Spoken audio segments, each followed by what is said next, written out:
আমাদের অর্থনৈতিক অঞ্চলগুলোতে নানা ধরনের সমস্যার কথা আমরা শুনি, অবকাঠামোগত দুর্বলতা আছে, বিদ্যুৎ গ্যাসের সমস্যা আছে।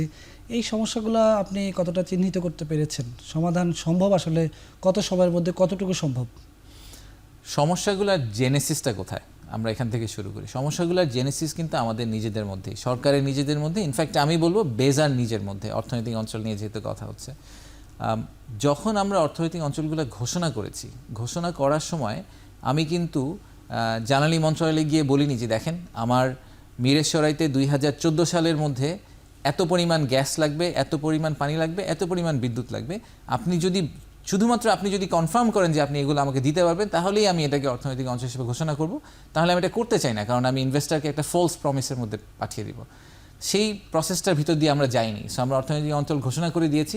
তারপরে সরকারের বিভিন্ন ডিপার্টমেন্ট এবং মন্ত্রণালয়ে দৌড়াদৌড়ি শুরু করে দিয়েছে তারা কিভাবে এটাকে এখন সাকসেস স্টোরি করতে পারে।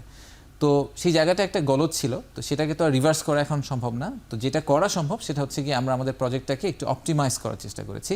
আপনি দেখেছেন যে আমরা 100 থেকে কমিয়ে 5টাতে নিয়ে এসেছি অর্থনৈতিক অঞ্চল, এবং 5টাতেই আমরা ফোকাস করছি, এবং আমরা চেষ্টা করছি যে এই 5টার ক্ষেত্রে সবকিছু যাতে ফাস্ট ট্র্যাক করা সম্ভব হয় সরকারের। 10টা তো আপনারা বাদ দিয়েছিলেন, এখন 100 থেকে 5টা নিয়ে আসলেন, এইটা যদি একটু পরিষ্কার করবেন। সো 100টা থেকে আমরা 5টায় কমিয়ে নিয়ে এসেছি, সেটা আমাদের প্রাইমারি অবজেক্টিভ। 5-এর সাথে আমরা চাইনিজটাকে যোগ করলে আসলে 6টা হয়। যেই 10টা বাদ দিয়েছি এগুলা এটার বাইরে ছিল, বাইরেরগুলোকে আমরা ধীরে ধীরে বাদ দেওয়া শুরু করব। সো 10টা বাদ দিয়েছি, আরও দেখবেন আপনারা যে আমরা আরও অনেকগুলো বাতিল ঘোষণা করছি ওভার টাইম। তো বাতিল ঘোষণা করাটাও একটা প্রসেস। এই অর্থনৈতিক অঞ্চলগুলো আপনি যেহেতু এখন এই বিষয়গুলো নিয়ে কাজ করছেন, আপনার কাছে প্রশ্ন, কেন গড়ে উঠেছে? কোনো ব্যক্তি স্বার্থে, রাজনৈতিক স্বার্থে, কোনো স্বার্থান্বেষী মহল এই অর্থনৈতিক অঞ্চলগুলো ঘোষণার ক্ষেত্রে কাজ করেছে বলে মনে হয় কিনা আপনার? সত্যি কথা বলতে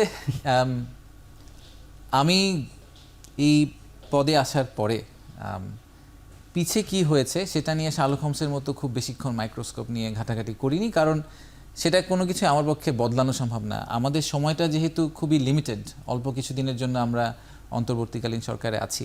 সো আমার ফুল এনার্জিটা আমি আসলে দিতে চাই এই যা আমি ইনহেরিট করেছি সেটাকে নিয়ে আমি সামনে কতদূর এগিয়ে যেতে পারি।